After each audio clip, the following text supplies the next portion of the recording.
Joining us now to discuss some of these problems she uncovered is Tribune reporter Lisa Schenker. Lisa, thanks for being with us. Thank you.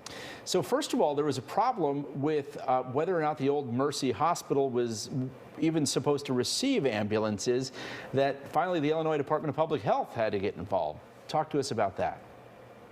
Right. So apparently there was some confusion for years about what level of emergency room Mercy had. And the Illinois Department of Public Health realized there was this discrepancy earlier this year and basically said to Mercy, okay, we need you to clear this up. And at that point, Mercy was officially a basic level ER, and Chicago Fire Department does not send ambulances to basic level ERs. So what happens then is those paramedics then head to the next closest hospital, and in this case, it's UIC. And what's happening in their emergency room? Sure. So a lot of ambulances are now heading to UIC. They saw the number of their ambulances essentially double in some cases after Mercy stopped receiving the Chicago Fire Department ambulances.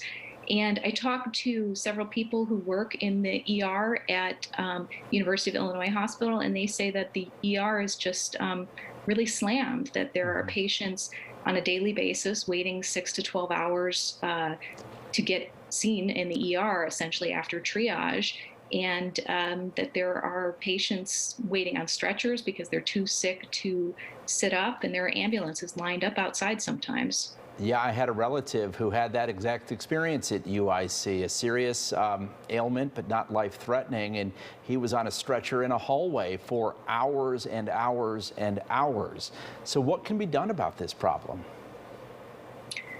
Well, the University of Illinois says that it is working to address the conditions in the ER, but it's not a quick fix.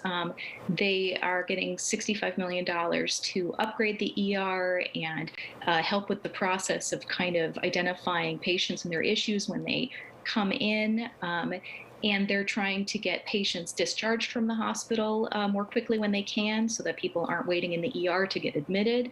And then Insight Hospital, which is what Mercy is now called, they do plan to start accepting ambulances from the fire department soon, they said. They're working to become a comprehensive level ER. They said they have enough doctors already to do that, but they're just like everyone else struggling with the nurse shortage. But it really shows you just how fragile the hospital network is, not only in Chicago, but specifically on Chicago's South Side.